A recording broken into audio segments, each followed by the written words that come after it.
Hello people, how's it going? Hope everybody's doing well. Challenger EX coming at you here with a video about our first beta of the year. We got a little preview here with an open beta of, like I said, the first coming update of 2023. Pretty exciting.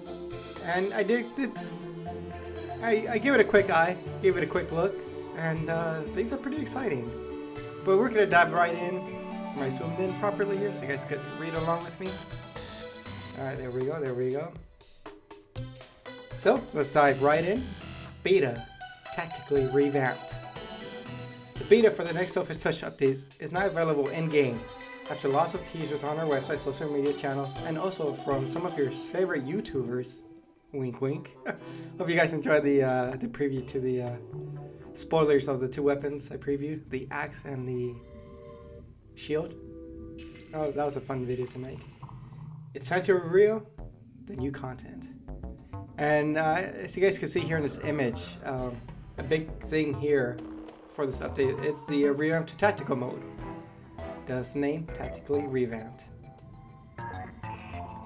A new version of Office Touch is available in beta mode. Update 1.58 will be a mouth-watering one to say the least. A revamped tactical mode, prettier and more theme-based, an improved elite bonus pack, as well as a new equipment to try, all at your fingertips. To find out more about using beta and understanding how, where to report problems found, please refer to this article. Here is the full changelog for the changes made. Revamp tactical mode. Look at that. Oh, it's beautiful.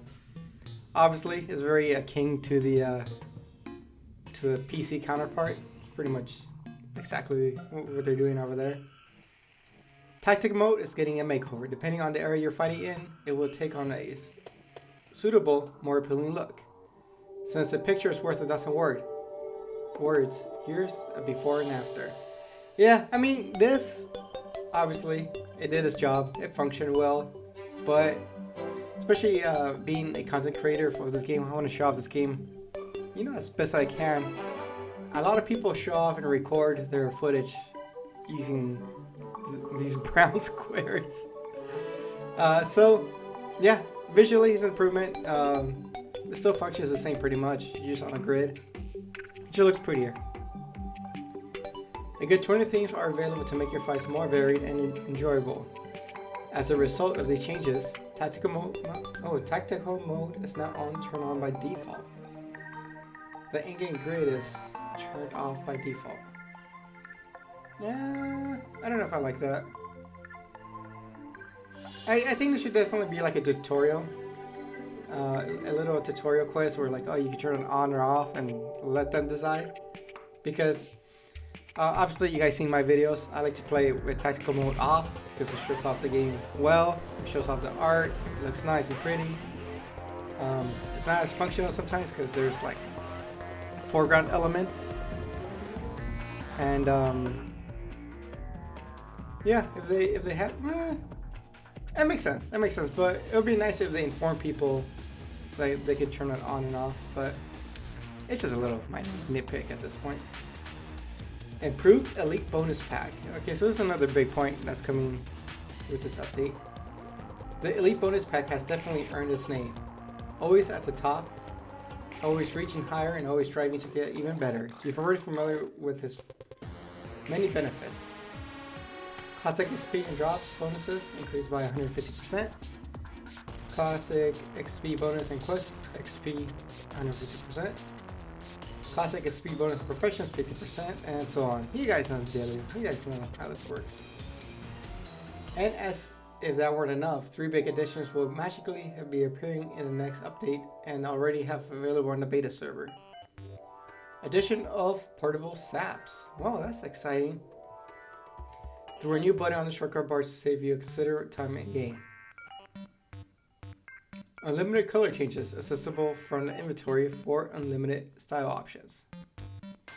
Removal of the floating shot button to optimize screen space and improve your in-game experience. And despite all these upgrades, the price of the Elite Bonus Pack isn't changing. Yeah, better not, because it's pretty expensive. I don't know about y'all, but it's pretty expensive. Am I right? I mean, especially comparing it to just a regular bonus pack. Yeah, the portable sap is cool. It's just more like a little efficient quality of life improvement.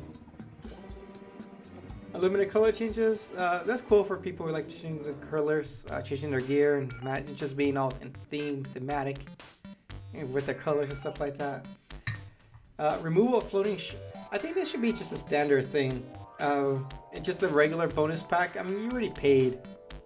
It's like those if you guys remember like those app games where like, oh, you can remove the apps, you can remove the ads if you pay $1.99, right? So it's like, if you have the bonus pack, they should just remove the shop button.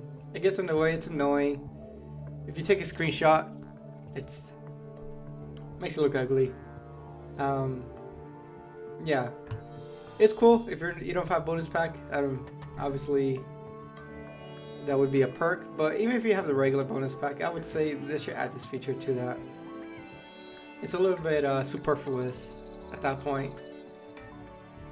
If you paid for a bonus pack, you know how to work the shop. Like you don't need this little button telling you it's there.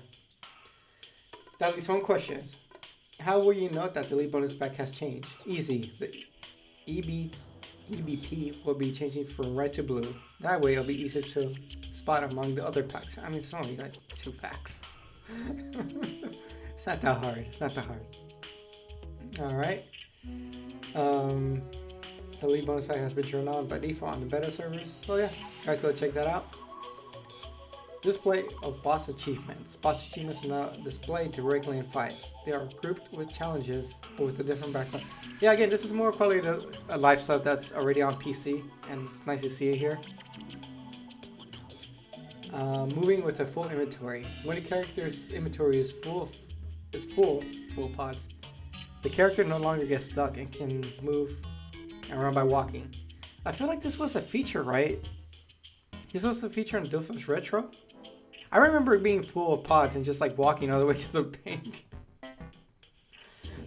But yeah, I guess that's an improvement. Some restrictions have been added when a character has full inventory, when teleporting in dungeons, using sappies, and ability to join a fight.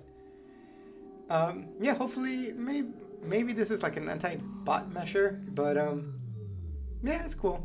I mean, I don't see it affecting stuff too negatively, but that makes sense. New equipment. Yeah, so it's funny, like the way we previewed the different content, Dofus content creators got a certain set or certain items to preview in their video. It's really cool way they did it.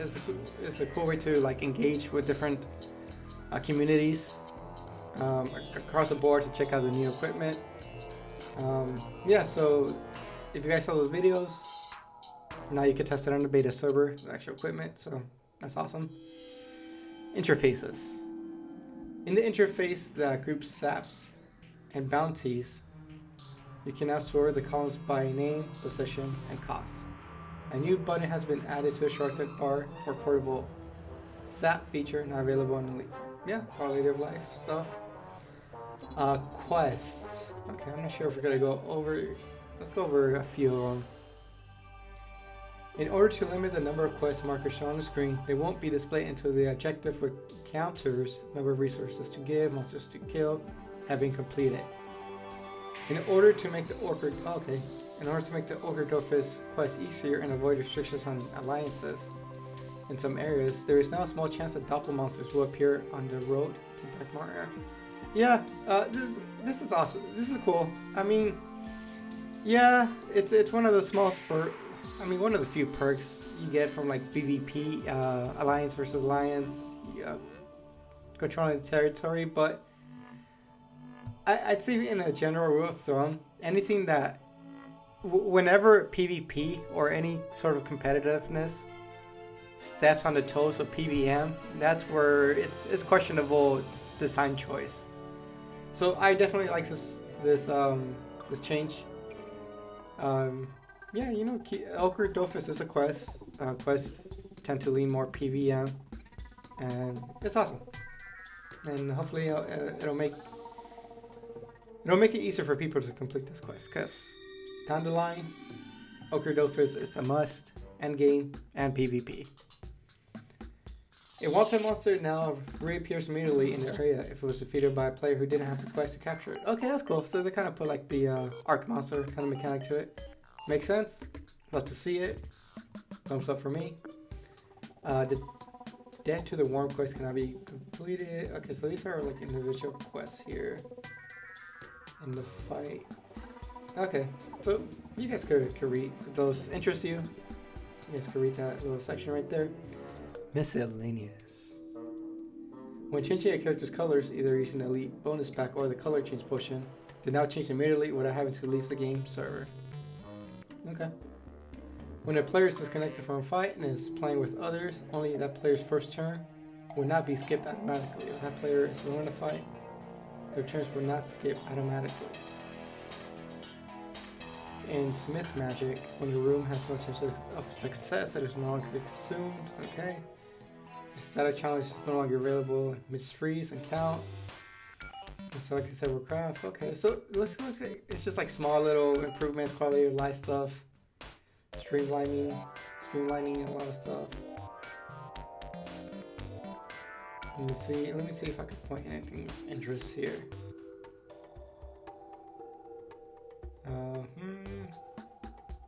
The sound effects on Water Island have been fixed. Ooh, haven't been here forever.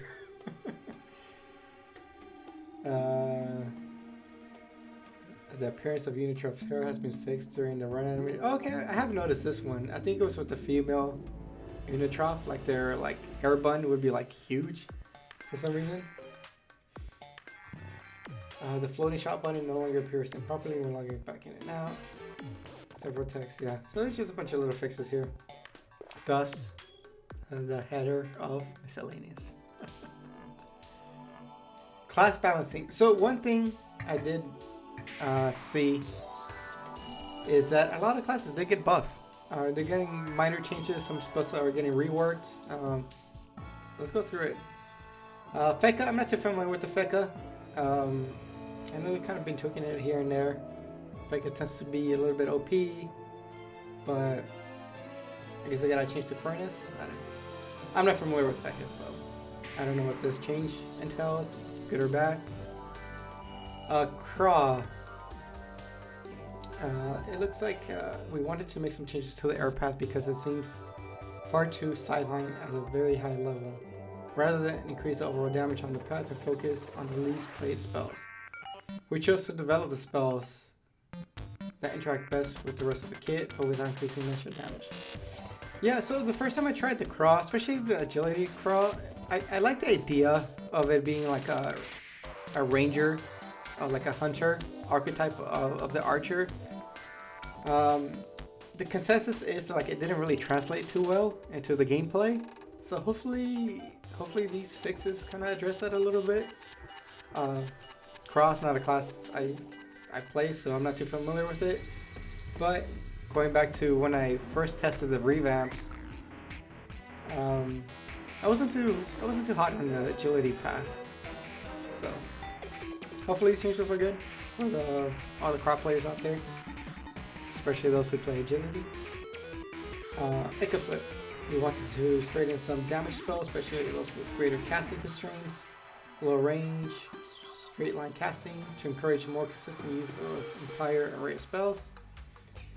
That looks like damage has increased, damage increased. It looks like it's just a buff overall, damage increased to the Ica Flip. So for you cat people out there, good news. Inner Trough. The Earth Path, and especially the Prime of Life spell, was used too little in our opinion. Conversely, the Slaughtering Shovel has been... Oh, don't tell me. Don't touch the Slaughtering Shovel.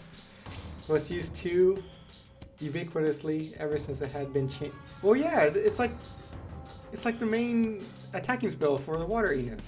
Like, of course it's gonna be the most used.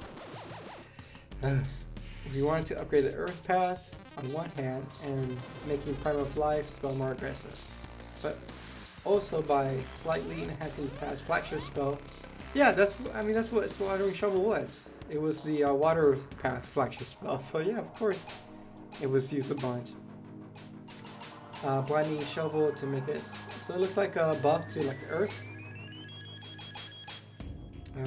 I've only played Water in a trough, Chance in a trough, so hopefully these are positive changes to the Earth Path. Oh, Kama, why you gotta do it? Yeah, let's increase it by a little bit. Yes.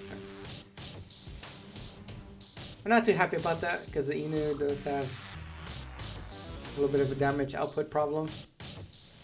But it is what it is. Rogue. Since the Rogue's Water Path is highly oriented around PvP, either by AP reduction or erosion, we want to give it a bit more flexibility. And direct DPS. What is DPS? You've seen. Let me do a quick Google search for DPS.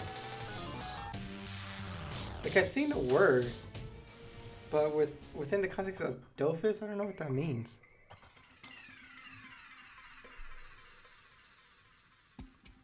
Just give me a second here, folks. What does DPS mean in gaming? Damage per second. What? What are you using DPS for? We wanted to give it a bit more flexibility and direct DPS ability. I don't. Is this damage per second? Is that what that means? You guys correct me in the comments. I don't know. Because that does not make sense. Because we don't play in real time. We're playing turn-based. Damage per turn. That would make more sense if that's what it's trying to do. But okay. Damage increase. Range increase. Spell no longer makes monsters skip their turn improperly. That's cool. A little bit more incentive to play a Water Path. Rogue, not a class I've played, but for you rogue people out there, might be something to check out. Masqueraders, damage increase, range has increased, a couple little changes there, nothing too crazy. Yop, destructive sword, range increase, cut, damage increase, upheaval damage increase, friction. Dispose AP cost has decreased. It looks like an overall buff to the Yop over here. Which is good. Which I've been saying this for a while. It seems like give me a second. Had a cough there for a bit. It looks like overall they want to take the game into a more offensive style. So which is good. Pandawa, damage increase, provision, more AoE, attraction, okay, damage increase, cooldown remove. It looks like another buff for the panda people.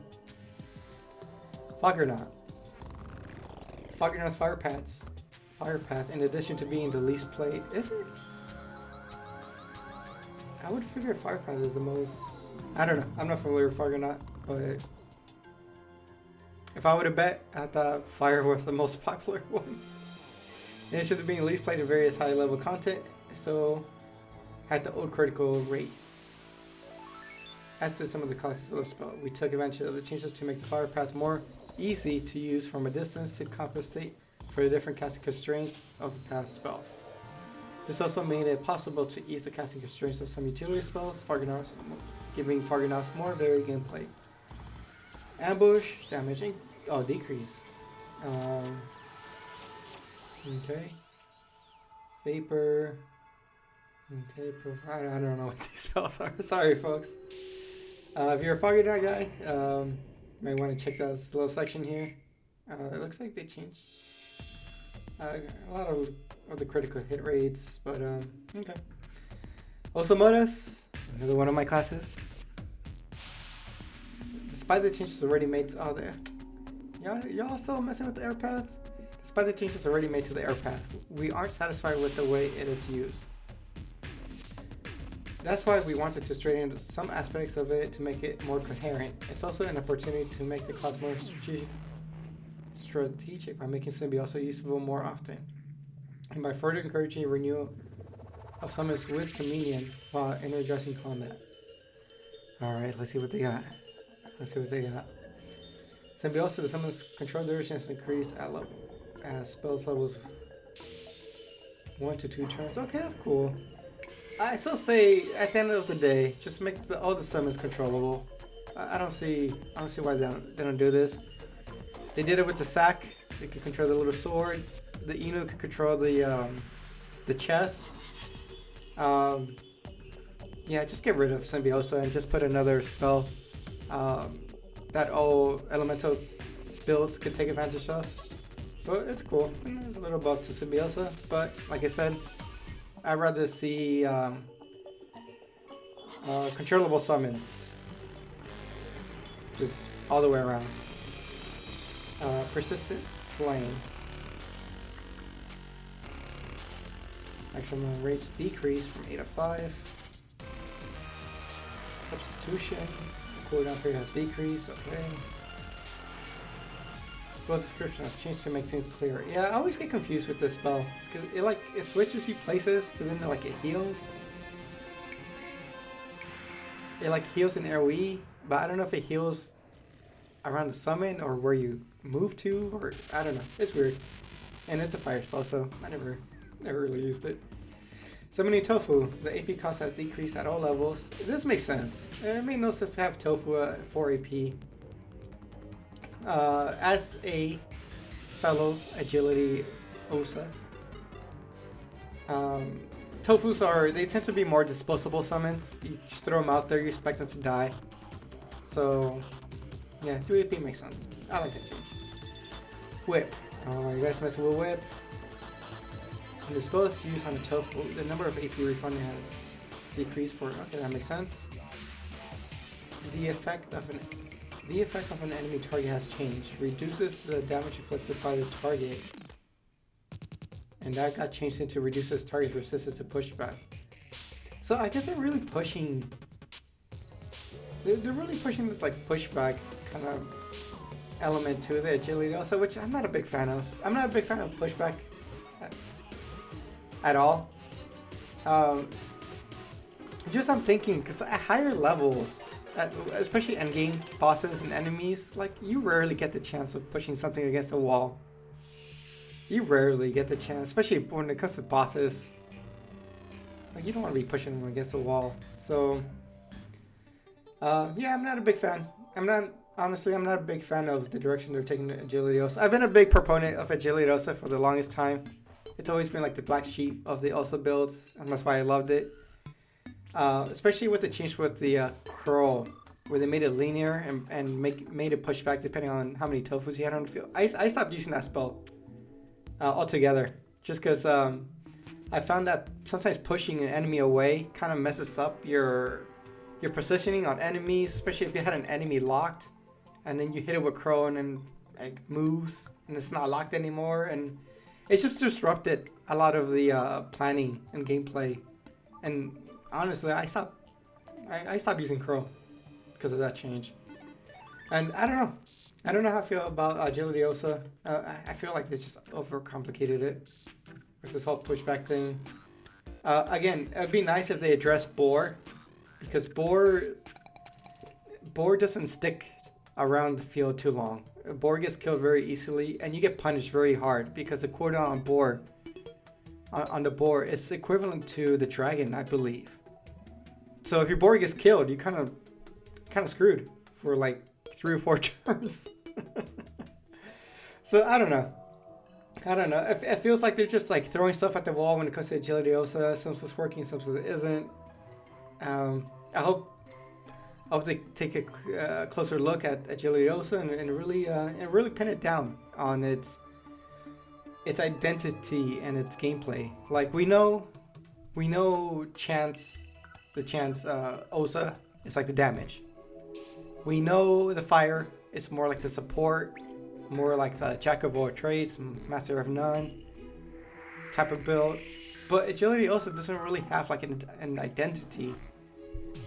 So I hope I hope they figure that out, because it sucks. Because right now, yeah, my interest of Agility Osa is really waning because of all these changes. But we'll see. Communion, the spell's effect has changed. New effect, killing a class summon grants all casters' allies a bonus for 2 turns. The bonus depends on the sacrifice summons. Okay, that's neat. Communion. I don't know. I don't know if other people use it. I always thought it was kind of like a throwaway spell. I thought it was kind of useless. I never used it once, and I got by fine.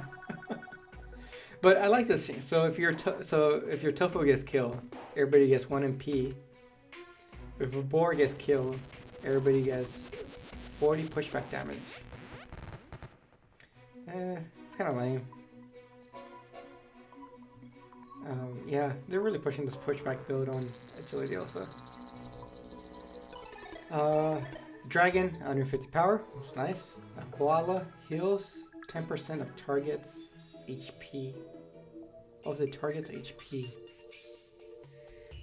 Does everybody get healed 10%? That's a little bit confusing. Might have to test that one out. Cabal gains a shield equivalent to 150% of the target's level. They're all cool except for the boar. The boar is kind of lame because you kind of have to be a pushback build to take advantage of it. He'd be cool. What can the boar do? I don't know. I have to think about it. Maybe I'll make a little hands-on for the agility also. The minimum level, maximum levels has changed. Yeah, so they pretty much revamped Communion. It's pretty much a new spell, which is cool. And Eripsa. Fraught his update. It's probably a mistranslation there. You wanted to make several changes mainly to improve the Eripsa's air path by making it more flexible in fights requiring great mobility, and to make some adjustments to the water path to diversify spells used. So many of I thought agility any was pretty good. I don't know. Was it not?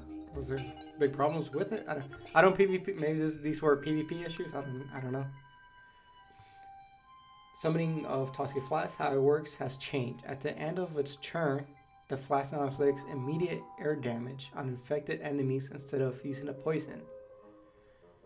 Once infected, an enemy will receive this poison damage regardless of where they are on the battlefield. This damage varies based on the infection level. I mean, it kind of seems like it still works the same. It functions the same way, but it deals like the damage at a different time.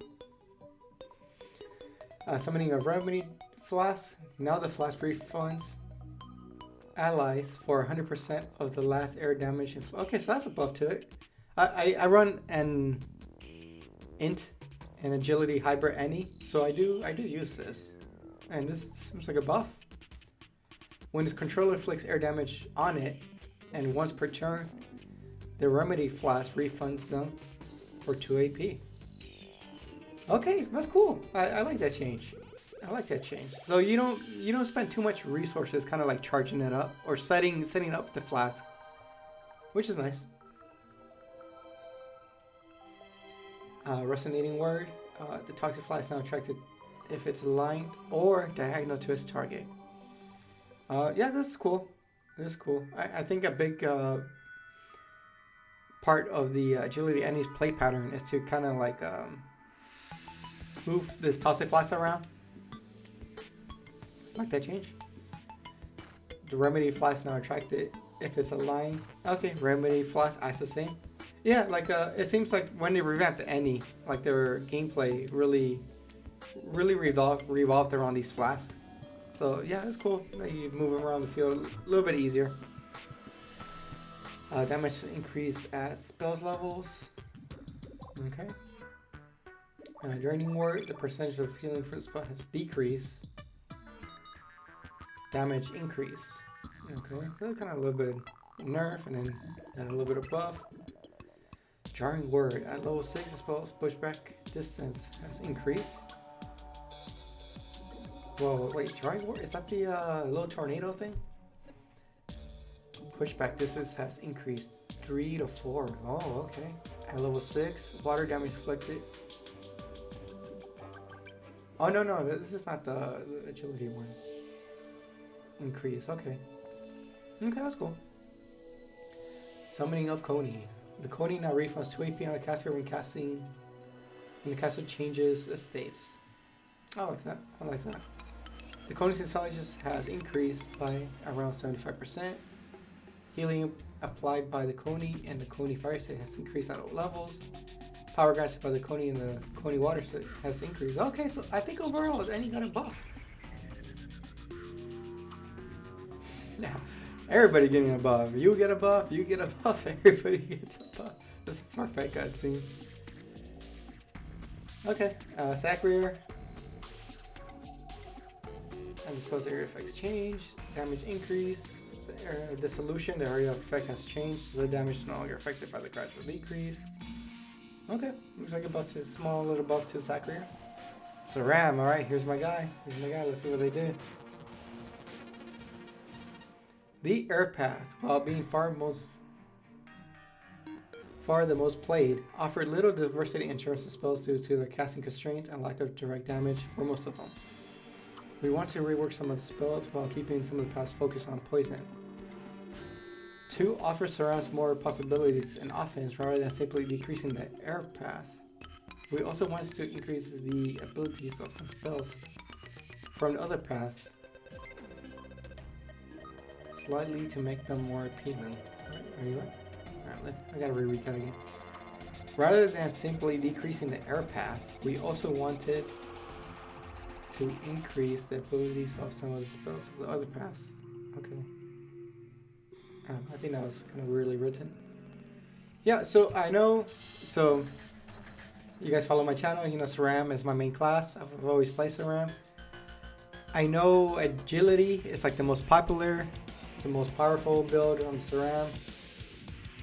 It could solo dungeons, people could solo dungeons because of agility, and so on. It's pretty OP. It's like, Challenger, how come you play Saram? How come you don't play agility Saram? I'll tell you why. One of my biggest criticisms with the air Saram, and this is not going after people who enjoy air Saram. For me personally, I always thought it was very cookie cutter. I thought it was very boring, very bland. Even though it was good. It was good. It was a very powerful build, very powerful class. I just found it to be boring. And I'd rather be slinging spells than just like be doing the same things over. It had like a flow chart, like poison, dagger, con. It's, for me, it was boring. So this is cool. They kind of mixed it up a little bit, which is nice.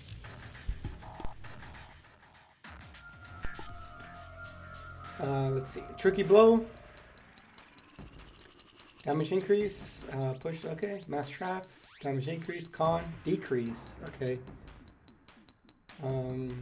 But the range decreased too. Did it? 65. Oh, okay. Yeah, kind of. Okay. Epidemic.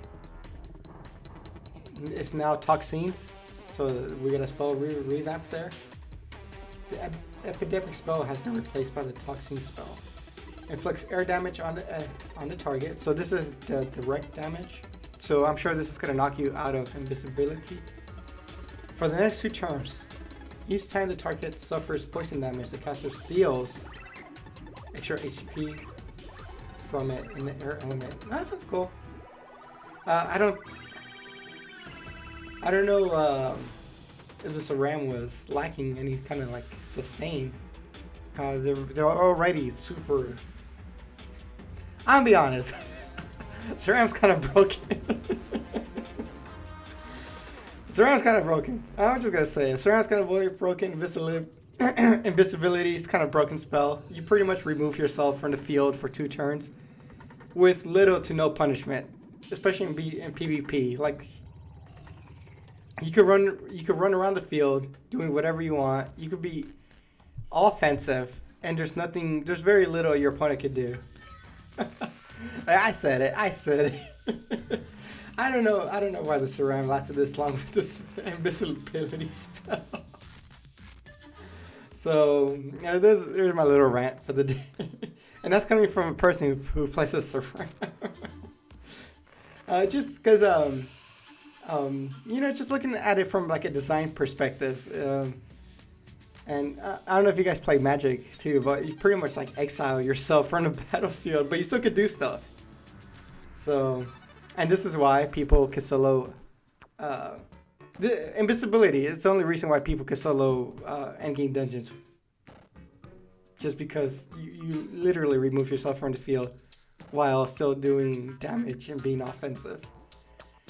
But let's keep going. Trap of Silence.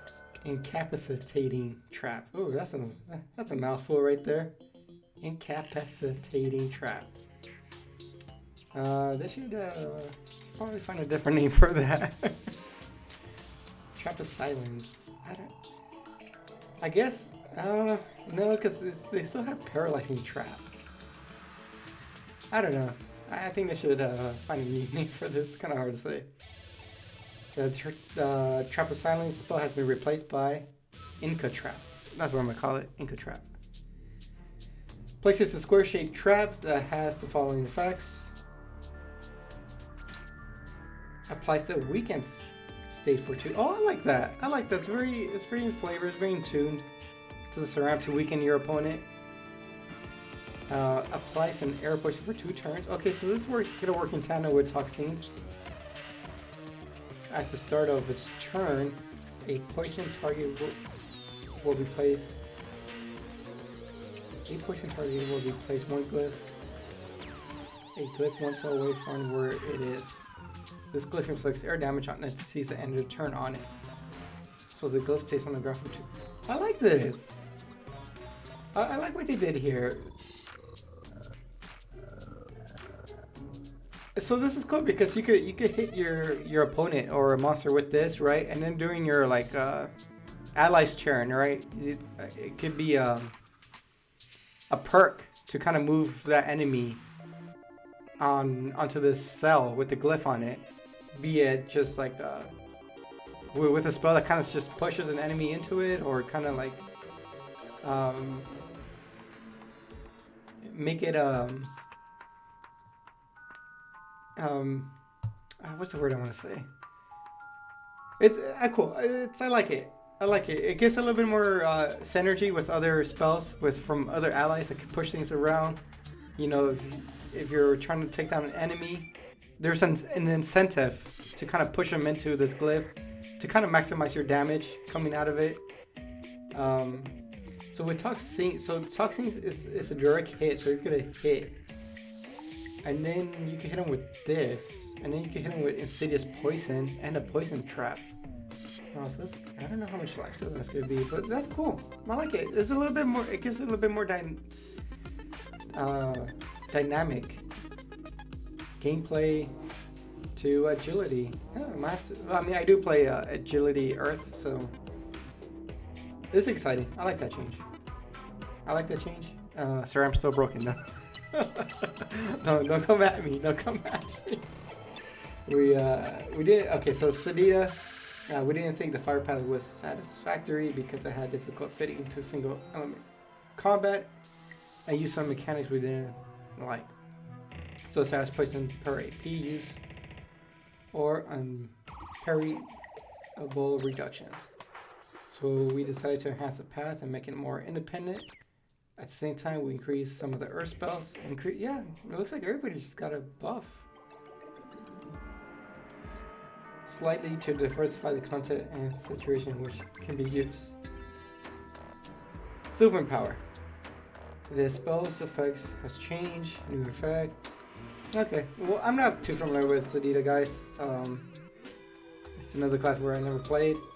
I know some people love it. But yeah, it looks like it got like a little, or just like a buff to it. AP reductions, critical hit reductions, cooldown reductions. And that's it, folks. That's it. That's going to be our update, our first update of 2023. A lot of quality of life improvements, a lot of buffs to the classes. Some changes here and there on spells. Changes to the game overall when it comes to like the tactical mode. Overall, I think this is going to be a pretty good update. I haven't had a chance to mess with beta because, you know, y'all boy does have a job. And instead of playing, I'm making a video for you guys. Let's see what Burry Mask. I only play Inu. Can you buff Inu for me to win more? I don't know if this guy's being serious or joking, but yeah, I hate. Yeah, I mean, I'm not a big fan of slaughtering shovel, damage being decreased, but it is what it is. So yeah, agility also not a fan of the direction they're taking it. And that's gonna be it, folks. Leave a comment, leave your thoughts, like the video, subscribe if you haven't. I did put out the 500 subscriber video. It was awesome. And honestly, I didn't think we were gonna make it up to 500, but we did. We're still growing. But until next time, this has been Challenger EX. Take care of yourself, and peace.